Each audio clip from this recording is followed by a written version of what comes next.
नमस्कार दर्शक महानुभावहरू, म शिव समीप। यस ज्योतिष रहस्य अर्थात् मिस्ट्री अफ एस्ट्रोलोजी कार्यक्रममा जोडिनुभएका मेरा सम्पूर्ण दर्शक महानुभावहरूलाई नयाँ वर्ष 2080 सालको हार्दिक मङ्गलमय शुभकामना व्यक्त गर्दै म उपस्थित भएको छु विक्रम सम्वत 2080 सालको वार्षिक राशिफलको कार्यक्रम लिएर।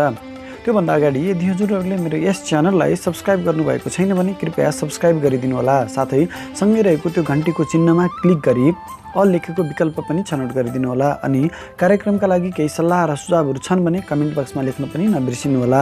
र यो भिडियो मन परेमा लाइक र सेयर पनि गरिदिनु होला, जसले गर्दा अन्य साथीहरू समक्ष पनि यो भिडियो पुग्नेछ र उहाँहरू पनि यसबाट लाभान्वित हुनुहुनेछ। आउनुहोस् राशिफलको क्रम सुरु गर्नुभन्दा अगाडि एकैछिन छलफल गरौँ वर्ष 2080 मा हुने मुख्य ग्रह गोचरको अवस्थितिको बारेमा।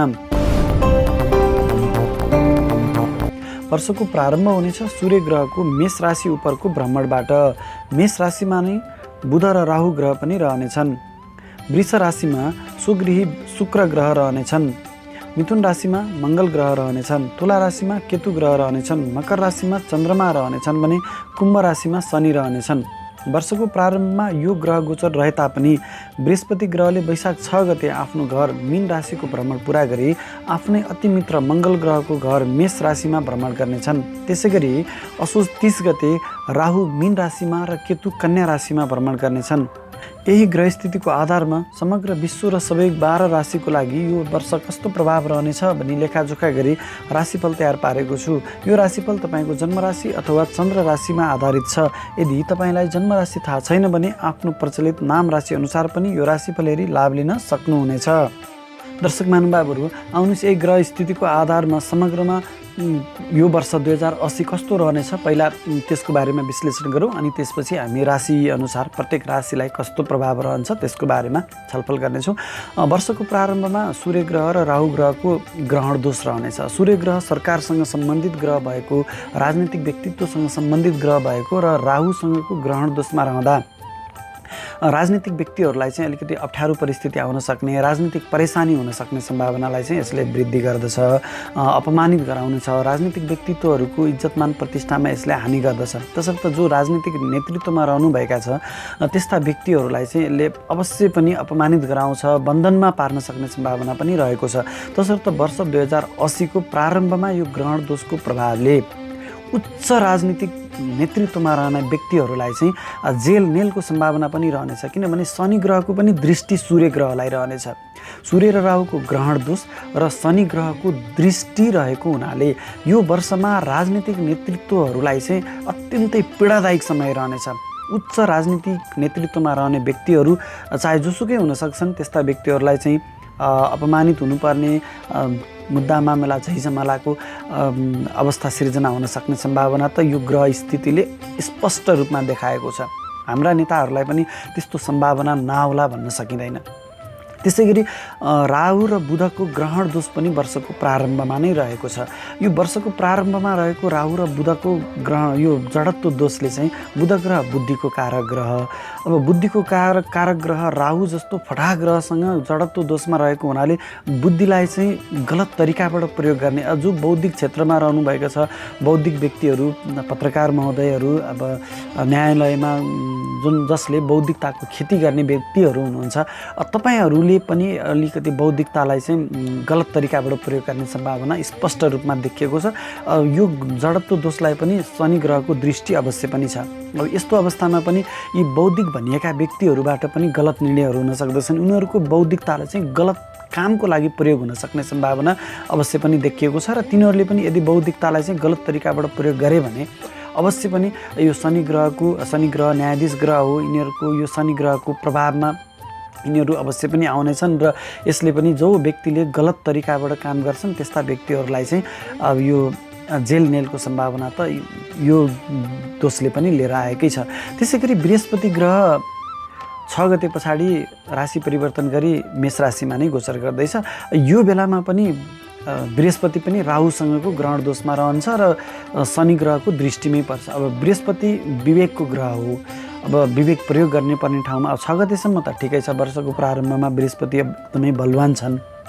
6 गते पछाडि चाहिँ बृहस्पति पनि अब मेष राशिमा मित्रको घरमा अत्यन्तै बलवान त हुन्छन् नै, तैपनि यो शनि ग्रहको दृष्टिमा पर्ने हुनाले र राहुसँगको चाण्डाल दोषमा पर्ने हुनाले अब बुद्धि चाहिँ राहु ग्रहले भड्काइदिन्छ। अब बुध पनि बुद्धिकै कारक ग्रह हो, बृहस्पति विवेकको कारक ग्रह हो। अब यो दुवै बुद्धिसँग सम्बन्धित कारक ग्रहहरूलाई राहुको पकडमा रहने हुनाले बुद्धिलाई चाहिँ गलत तरिकाबाट प्रयोग गर्ने, विवेकहीनता, विवेक शून्यताको परिस्थितिमा लिएर आउँदछ। यो चण्डाल दोष हो। मान्छेहरू आफ्नो व्यक्तिगत लाभको लागि राम्रो नराम्रो केही पनि नहेरिकन जस्तो सुकै हरकत गर्न पनि पछि नपर्ने अवस्थामा पुर्याउँछ। र यो बृहस्पतिलाई अर्को फेरि यो शनि ग्रहकै दृष्टि छ। यहाँ शनि ग्रह सबैभन्दा प्रभावी रहनेछ, किनभने आफ्नो बलवान राशिमा छ, आफ्नो मूल त्रिकोणको राशिमा छ र यो शनि ग्रहको दृष्टि सूर्य, राहु, बुध र बृहस्पति सबै ग्रहलाई हुने हुनाले यो शनि ग्रह दुःख, कष्ट, पीडाको कारक ग्रह भएकोले जसले अलिकति नकारात्मक तरिकाबाट काम गर्छ, जसले सही ढङ्गबाट काम गर्छ, त्यस्तो व्यक्तिहरूलाई त यसले केही पनि असर गर्दैन। तैपनि अलिकति झमेला परेशानीहरू त अवश्य पनि ल्याउँछ। तथापि यो गलत तरिकाबाट काम गर्न खोज्ने व्यक्तिहरूलाई यसले अवश्य पनि अप्ठ्यारोमा पार्नेछ। तसर्थ यो वर्ष 2080 साल समग्रमा राजनीतिक, शैक्षिक हिसाबले राम्रो रहने मैले देख्दिनँ। यो त थियो समग्रमा ग्रहको प्रभाव कस्तो छ भनेर विश्लेषण। अब हामी राशिफलको क्रमलाई सुरु गरौँ। राशिफलको क्रम सुरु गरौँ। धनु राशिका तपाईँ जति पनि महानुभावहरू हुनुहुन्छ, तपाईँको लागि यो वर्ष 2080 साल अत्यन्तै शुभ फलदायक बनेर आएको छ। मुख्य ग्रहहरू शनि, बृहस्पति, राहु र केतु, यी चारवटा ग्रहहरू जसले चाहिँ लामो समयसम्म एकै स्थानमा बसेर तपाईँलाई एक समान किसिमको फल दिने गर्दछन्। यी ग्रहहरू वर्षभरि नै तपाईँको लागि अत्यन्तै शुभ फलदायक रहने हुनाले तपाईँको लागि यो वर्ष 2080 साल अत्यन्तै शुभ फलदायक रहनेछन् भनेर मैले विश्लेषण गर्दैछु। त्यसै गरी अन्य सामान्य ग्रहहरू जसले हरेक महिनामा राशि परिवर्तन गर्छन् र कुनै महिनामा तपाईँलाई अत्यन्तै राम्रो फल दिनेछन् भने कुनै महिनामा अलिकति केही अप्ठ्यारा परिस्थितिहरूको सिर्जना गर्दछन्। त्यस्ता ग्रहहरू सूर्य, मङ्गल, शुक्र र बुध जस्ता ग्रहहरू पनि यो वर्षको प्रारम्भमा अत्यन्तै शुभ स्थानमा छन्। यद्यपि शुक्र ग्रह चाहिँ अलिकति खराब अवस्थामा रहने हुनाले पुरुष वर्गका लागि अलिक हानिदायक रहनेछ। समग्रमा सबै ग्रहहरू यो वर्षको प्रारम्भमा र वर्षभरि नै तपाईँका लागि अत्यन्तै शुभ फलदायक रहने हुनाले धनु राशिको लागि यो वर्ष 2080 साल अत्यन्तै लाभदायक रहनेछ। तपाईँले यो वर्ष अत्यन्तै महत्त्वपूर्ण कामहरू गर्न सक्नुहुनेछ। सुरु गरौँ शनि ग्रहबाट। शनि ग्रह तपाईँको राशिदेखि तृतीय स्थानमा, मेहनत स्थानमा गोचर गर्दैछ। मेहनत स्थानमा पाप ग्रहलाई अत्यन्तै राम्रो मानिन्छ। तपाईँको मेहनतमा चाहिँ यसले वृद्धि गर्नेछ। तपाईँले आज यो वर्ष सामान्य अवस्थामा चाहिँ अल्छी गरेर बस्ने ग्रह छैन। तपाईँलाई अत्यन्तै भागदौडमा पनि यसले वृद्धि गर्नेछ। तथापि तपाईँले गरेको मेहनतको पूर्ण फल तपाईँले प्राप्त गर्न सक्नुहुनेछ। अलिकति तपाईँ धार्मिक बनिदिनु भयो भने, हुन त धनुराशिका तपाईँ जति पनि महानुभावहरू हुनुहुन्छ सबैजना धार्मिक नै हुनुहुन्छ, तथापि यो वर्ष अझ अलिकति बढी धार्मिक बनिदिनु भयो भने तपाईँलाई भाग्यको पनि बलमा वृद्धि हुनेछ। यो वर्ष तपाईँलाई यो शनि ग्रहका प्रभावले अत्यन्तै लामा तथा छोटा दूरीका यात्राहरू पनि बनाउनेछन् र त्यस्ता यात्राहरूमा केही समयमा तपाईँलाई परेशानी पनि हुन सक्दछ। तथापि तपाईँले जुन उद्देश्यको लागि यो यात्राहरूमा निस्किनु भएको थियो ती सबै यात्राहरू तपाईँका लागि अत्यन्तै शुभ फलदायक नै रहनेछन्। शुभ कामका लागि नै यात्राहरू रहनेछन्। त्यसै गरी शनि ग्रहले भाइ बहिनीको स्थानमा बसेर गोचर गर्ने हुनाले तपाईँलाई भाइ बहिनीसँग केही मतभेदहरू चाहिँ अवश्य पनि ल्याउनेछ। तथापि तपाईँले महत्त्वपूर्ण कामहरू गर्दाखेरिमा भाइ बहिनीहरूको साथ र सहयोग लिएर कामहरू गर्नुभयो भने तपाईँलाई अवश्य पनि सफलता मिल्नेछ।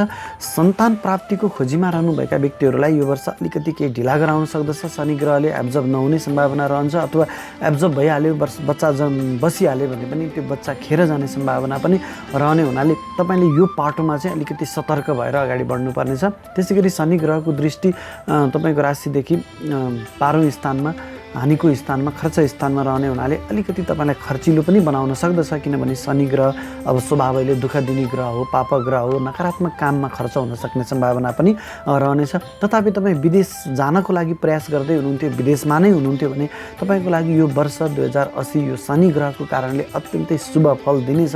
विदेशी सामानहरूको तपाईँ खरिद बिक्री गर्नुहुन्छ, इम्पोर्ट एक्सपोर्टको काम गर्नुहुन्छ भने पनि शनि ग्रहले तपाईँलाई अत्यन्तै राम्रो फल दिनेछ। विशेष गरी यो शनि ग्रहले न्यायालयसँग सम्बन्धित, कानुनी पेसासँग सम्बन्धित अथवा विकास निर्माणसँग सम्बन्धित कामहरू गर्नुहुन्छ, मेसिनरीहरूसँग सम्बन्धित, फलामसँग सम्बन्धित काम गर्ने व्यक्ति हुनुहुन्छ भने धनु राशिका तपाईँलाई यो शनि ग्रहले अत्यन्तै राम्रो फल दिनेछ।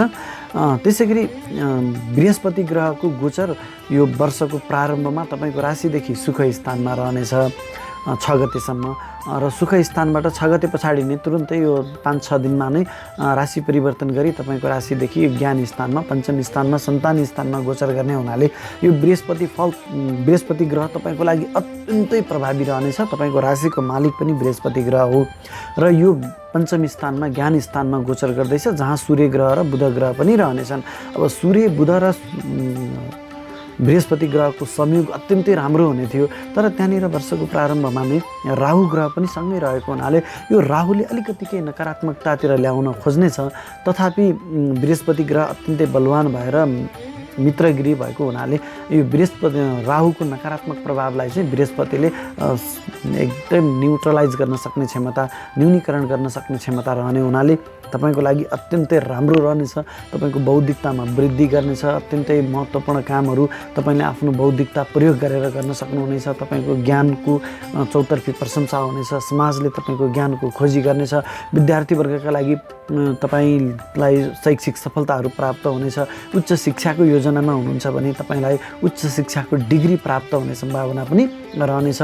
तपाईँ त्यसै गरी सन्तान पक्षको प्राप्तिको खोजीमा हुनुहुन्थ्यो भने पनि बृहस्पति ग्रहले चाहिँ पुत्र सन्तान दिलाउने क्षमता राख्ने हुनाले तपाईँलाई पुत्र सन्तान प्राप्ति हुने सम्भावना पनि रहनेछ। तर अघि नै मैले कुरा गरेँ, शनि ग्रहको दृष्टि हुनाले केही अप्ठ्यारा परिस्थितिहरू आउन सक्दछन्। राहु ग्रह पनि त्यहीँनिर छ, त्यसले पनि के अलिकति तपाईँलाई हस्पिटलको सहयोग लिनुपर्ने हुन सक्नेछ। तथापि बृहस्पति पञ्चम स्थानमा, ज्ञान स्थानमा रहँदा तपाईँलाई सन्तान प्राप्तिको योग बनाएको छ। त्यसै गरी सन्तान पक्षको उन्नति प्रगति पनि यो बृहस्पति ग्रहले गराउनेछ। सूर्य ग्रह पनि पञ्चम स्थानमा नै बसेर वर्षको प्रारम्भ गर्ने हुनाले सूर्य ग्रहले पनि यो गर्भवती महिलाहरूको गर्भको बच्चालाई चाहिँ अलिकति हानि गर्न सक्दछ। यो पाटो चाहिँ तपाईँले अलिकति ख्याल गर्नुहोला। सूर्य र बृहस्पति ग्रहको योगको कारणले तपाईँलाई ठुला ठुला सरकारी ओहदाका व्यक्तिहरूसँगको सामिप्यता बढाउनेछ। हुनसक्छ तपाईँलाई नै सरकारी जागिरको प्राप्ति हुन सक्दछ, प्रमोसन हुन सक्दछ। सूर्य ग्रह सरकार जडित काम हो, सरकारी काम हो, अनि बृहस्पति शुभ ग्रह हो। अब यो दुवैको संयोगले तपाईँलाई चाहिँ नोकरीको खोजीमा रहनुभएका व्यक्तिलाई नोकरी हुन्छ। नोकरीमा पहिलेदेखि भइराखेको मान्छेहरूलाई चाहिँ प्रमोसन हुन सक्दछ। अत्यन्तै राम्रो संयोगहरू लिएर आएको छ। राजनीतिमा रहेका व्यक्तिहरूलाई पनि उच्च राजनीतिक ओहदा दिलाउन सक्ने सम्भावना पनि रहनेछ। त्यसै गरी राहुले चाहिँ अलिकति केही नकारात्मकताहरू ल्याउन सक्दछ। तपाईँको बौद्धिकतालाई चाहिँ गलत तरिकाबाट प्रयोग गर्न सक्ने सम्भावना पनि रहनेछ। यो पाटोमा पनि तपाईँ अलिकति सुरक्षित रहनुपर्नेछ। त्यसै गरी राहु ग्रह पञ्चम स्थानमा असोजसम्म रहनेछ र असोज पछाडि राहु ग्रह तपाईँको राशिदेखि चतुर्थ स्थानमा गोचर गर्दैछन्। त्यही भएर यो राहु ग्रहले अलिकति बृहस्पतिलाई नकारात्मकतातिर लैजाने भनेको असोजसम्म मात्रै हो। असोज पछाडि त राहुले बृहस्पतिलाई नकारात्मकता, यो चाण्डाल दोषबाट त हटाइहाल्ने भयो र राहु ग्रह तपाईँको राशिदेखि चतुर्थ स्थानमा गोचर हुँदा तपाईँको आमाको स्वास्थ्यमा चाहिँ अलिकति हानि गराउन सक्दछ। चतुर्थ स्थान आमाको स्थान हो, जनताको स्थान हो। विशेष गरी राजनीतिमा र समाजसेवामा रहनुभएका व्यक्तिहरूका लागि चाहिँ यो जनतासँग केही मतभेदहरू चाहिँ अवश्य गराउनेछ असोज पछाडिको राहु ग्रहको प्रभावले। त्यसै गरी राजनीतिमा रहनुभएका व्यक्तिहरूलाई पनि अलिकति केही अपमानित गराउन सक्ने सम्भावना रहनेछ। राहुको दृष्टि कर्मघरमा रहने हुनाले कर्मथलोमा पनि केही अपमानहरू आउन सक्दछ। तपाईँले गरेका कामहरूमा चाहिँ केही त्रुटिहरू गराइदिन सक्दछ। राहु ग्रहले चतुर्थ स्थानमा बस्दाखेरिमा तपाईँको घरमा चोरी हुन सक्ने सम्भावना पनि रहनेछ। चतुर्थ स्थान घर परिवारको स्थान, राहु ग्रह चोर फटाहा नाका ग्रह भएको हुनाले यसले चाहिँ तपाईँको घरमा केही चोरी हुन सक्ने सम्भावना रहनेछ। आमाको स्वास्थ्यमा हानि हुन सक्दछ। इष्टमित्र आफन्तहरूसँग भेटघाट त गराउनेछ। मिष्टान्न भोजनको सम्भावना पनि रहनेछ। तथापि त्यहाँनिर केही आफन्तहरूसँग, इष्टमित्रहरूसँग केही मतभेदहरू गराउन सक्दछ। तपाईँका नोकर चाकरहरूसँग पनि यसले केही मतभेदहरू गराउन सक्ने सम्भावना रहनेछ। केतु ग्रह तपाईँको राशिदेखि लाभ स्थानमा गोचर गर्दैछन् वर्षको प्रारम्भमा। अनि प्रारम्भमा लाभ स्थानमा गोचर गरेको केतु ग्रहले आम्दानीमा चाहिँ उतार चढावको अवस्था चाहिँ अवश्य पनि ल्याउनेछ। कहिले अत्यन्तै धेरै अकस्मात रूपमा धन प्राप्ति गराउँछ भने कहिले चाहिँ धन आम्दानीको बाटोहरू शून्यको अवस्थामा पनि पुर्याउन सक्ने सम्भावना रहन्छ। केतु ग्रहको प्रभावले आफूभन्दा ठुला दाइ दिदीहरूसँग पनि केही मतभेदहरू अवश्य पनि गराउन सक्दछ। तथापि केतु ग्रह मोक्षदायक ग्रह भएको हुनाले तपाईले चाहना गरेका इच्छाहरू पुरा गर्ने क्षमता पनि केतु ग्रहले राख्नेछ। लाभ स्थानमा गोचर गर्दा धन प्राप्तिका अकस्मात धन प्राप्तिका संयोगहरू पनि बनाइरहनेछ। असोज 30 गते पछाडि केतु ग्रह चाहिँ राशि परिवर्तन गरी तपाईँको राशिदेखि कर्म स्थानमा दशम स्थानमा राज्यको स्थानमा गोचर गर्ने हुनाले यो अलिकति यसले चाहिँ काम कर्मथलोमा चाहिँ केही अप्ठ्यारो परिस्थिति ल्याउन सक्ने हो कि भन्ने कुरालाई पनि सङ्केत गर्दछ। अलिकति तपाईँ काममा चाहिँ काम छुटाउने हो कि केतु पापक ग्रह कर्म स्थानमा गोचर गर्दाखेरिमा गरेको काममा चाहिँ केही गल्तीहरू गराउन सक्ने अनि कामहरूमा चाहिँ केही छुटाउने नयाँ काम सुरुवात थालनी गर्ने यस्तो सम्भावना पनि केतु ग्रहले ल्याउनेछ। यो त थियो समग्र ग्रहहरूको अवस्था कस्तो रहनेछ वर्षभरि भन्ने कुराको विश्लेषण। अब कुन महिना तपाईँको लागि अत्यन्तै राम्रो अथवा कुन महिना अत्यन्तै नराम्रो सतर्क रहनुपर्ने त्यो विषयमा पनि छोटकरीमा हामी चाहिँ यसो विश्लेषण गरौँ। वैशाख महिना तपाईँको लागि मिश्रित फलदायक, मैले अघि नै भनिसकेँ। राहु र सूर्य ग्रहको ग्रहण दोष तपाईँको राशिदेखि पञ्चम स्थानमा ज्ञान स्थानमा रहने हुनाले सूर्य ग्रह जब राहु ग्रहसँग ग्रहण दोषमा रहन्छन् तब तपाईँलाई अपमानित हुनुपर्ने सम्भावना गराउनेछ। अनि त्यसै गरी सरकारी जागिरमा रहनुभएका व्यक्तिको लागि केही आरोपहरू आउन सक्छ कि भन्ने कुराको सङ्केत गर्यो। बुबासँग पनि केही अलिकति मतभेदहरू रहन सक्ने सम्भावनालाई चाहिँ इङ्गित गर्यो यो राहु ग्रह र सूर्य ग्रहको ग्रहण दोषको कारणले गर्दाखेरिमा वैशाख महिनामा। जेठ महिना पनि अलिक प्रतिकूल नै रहनेछ तपाईँका लागि। जेठ महिनामा सूर्य ग्रह अष्टम घरमा छैठौँ घरमा चोटपटक दुर्घटनाको घरमा रहनेछन्, जसका कारणले तपाईँलाई चाहिँ अलिकति चोटपटक लाग्न सक्छ कि अपमानित गराउँछ कि भन्ने कुराको सङ्केत पनि गर्यो। त्यसै गरी असार महिना तपाईँको लागि अत्यन्तै शुभ फलदायक समय रहनेछ। असार महिनामा सूर्य ग्रह तपाईँको राशिदेखि सप्तम स्थानमा बसेर तपाईँको शिरमा दृष्टि दिने हुनाले तपाईँको इज्जतमान प्रतिष्ठामा वृद्धि गराउँछ। सरकारी जागिरमा हुनुहुन्छ भने प्रमोसन गराउन सक्दछ। खोजीमा हुनुहुन्छ जागिरको भने तपाईँलाई सरकारी जागिर दिलाउन सक्ने क्षमता पनि राख्नेछ। सरकारी संयन्त्रलाई चाहिँ तपाईँले आफू अनुकूल प्रयोग गर्न सक्नुहुनेछ। तथापि श्रीमान श्रीमतीसँग चाहिँ केही मतभेदहरू लगाउन सक्दछ। सूर्य ग्रह विच्छेदात्मक ग्रह भएकोले केही टाढा रहनुपर्छ कि श्रीमान श्रीमतीसँग भन्ने कुरालाई पनि यसले सङ्केत गर्छ। त्यसै गरी साउन महिना पनि तपाईँको लागि अलिक प्रतिकूल नै रहनेछ। साउन महिनामा चाहिँ तपाईँलाई चोटपटकको सम्भावना रहनेछ, अग्नि भए सम्भावना रहनेछ, बुवासँग केही मतभेदहरू रहन सक्दछन्। त्यसै गरी तपाईँलाई केही अब कर्मथलोमा अपमानित हुनुपर्ने मुद्दा मामिला झमेलाको सम्भावना पनि रहनेछ भने भदौ महिनामा सूर्य ग्रह तपाईँको राशिदेखि भाग्य स्थानमा गोचर गर्नेछन्। अत्यन्तै बलवान रहनेछन्। भाग्य स्थानको आफ्नै घरको मालिक भाग्य स्थानमा गोचर गर्दा अत्यन्तै बलवान थियो, तपाईँलाई राज्य सत्ता शक्तिले भरिपूर्ण बनाउने थियो। तर शनि ग्रहको दृष्टिमा सूर्य ग्रह रहने हुनाले अलिकति सूर्य ग्रह अब कमजोर बनाइदियो शनि ग्रहको कारणले, अनि तपाईँलाई केही अपमानित गराउँछ कि भन्ने कुरालाई यसले इङ्गित गरिरहेछ। भदौ महिनामा पनि अलिकति केही गलत काम भयो भने चाहिँ तपाईँलाई अप्ठ्यारो परिहाल्छ, त्यहाँ चाहिँ ख्याल गर्नुहोला। असोज महिना अत्यन्तै राम्रो छ तपाईँको लागि। सूर्य ग्रह राज्यको घरमा रहने हुनाले यो वर्षभरिको सबैभन्दा राम्रो महिना चाहिँ तपाईँको लागि असोज महिना नै रहनेछ। कतैबाट पीडित रहने छैन, अत्यन्तै शक्तिशाली दिशाबली भएर रहनेछ। दशौँ घरमा कर्म घरमा सूर्य ग्रह केन्द्र त्रिकोण राजयोगमा पनि रहने हुनाले अत्यन्तै बलवान र शक्तिशाली रहनेछ। तपाईँलाई प्रमोसन त अवश्य पनि मिल्नेछ। कुनै रोकिएका कामहरू छन्, सरकारी कामहरू भने यो बेलामा पुरा हुनेछन्। जनतासँग सम्बन्धित कामहरू पनि राम्रो हुनेछ। सरकारी जागिरमा र नोकरी यो राजनीतिमा रहनुभएका व्यक्तिको लागि त यो असोज महिना अत्यन्तै राम्रो रहनेछ। कार्तिक महिनामा सूर्य ग्रह अलिकति कमजोर हुने हुनाले नीचा रहने हुनाले त्यहाँनिर के अलिकति अप्ठ्यारो परिस्थिति आउँछ कि तपाईँको मानहानिमा चाहिँ केही मानमा चाहिँ हानि गराउँछ कि भन्ने कुराको सङ्केत गरिराखेको छ। मङ्सिर महिनामा अलिकति चोटपटक दुर्घटना खर्च अनावश्यक खर्चहरूको कुराहरूलाई चाहिँ यसले इङ्गित गरेको छ। तथापि तपाईँ मङ्सिर महिनामा विदेश जाने योजनामा हुनुहुन्छ, लामो दूरीको यात्राहरूको लागि जाँदै हुनुहुन्छ, इम्पोर्ट एक्सपोर्टको व्यापार गर्दै हुनुहुन्छ भने तपाईँको लागि अत्यन्तै राम्रो रहनेछ। घर परिवारबाट टाढा रहे पनि टाढा रहेर गरिएका कामहरूमा चाहिँ तपाईँलाई अत्यन्तै राम्रो फल दिनेछ। पुष महिना तपाईँको लागि अत्यन्तै राम्रो रहनेछ। पुष महिनामा तपाईँलाई प्रमोसन हुने, नोकरीमा वृद्धि हुने, सरकारी सेवा सुविधामा वृद्धि हुने, इज्जतमान प्रतिष्ठामा वृद्धि हुने, अकस्मात धन लाभका संयोगहरू पनि बन्ने, राजनीतिक वर्चस्व बढ्ने, यस्ता कामहरू अत्यन्तै राम्रा कामहरू यो पुष महिनामा रहनेछन् भने माघ महिनामा धन आम्दानीको हिसाबले अत्यन्तै राम्रो रहनेछ। तथापि इष्टमित्रहरूसँग, कुटुम्बहरूसँग केही मतभेदहरू अवश्य पनि रहनेछन्। तपाईँको बोलीको प्रभावमा वृद्धि हुनेछ। आफ्नो बोलीको प्रभावले हरेक तह र तबकाका व्यक्तिहरूलाई चाहिँ तपाईँले आफू अनुकूल प्रयोग गर्न सक्ने सम्भावना रहनेछ, एकदमै राम्रो रहनेछ। फागुन महिनामा चाहिँ अलिकति केही अप्ठ्यारो परिस्थिति आउँछ। सूर्य ग्रह शनि ग्रहसँग ग्रहण दोषमै रहने हुनाले अलिकति अप्ठ्यारो परिस्थिति तपाईँलाई आइ नै हाल्छ। फागुन महिनामा मेहनत अनुसारको फल प्राप्त नहुन सक्दछ।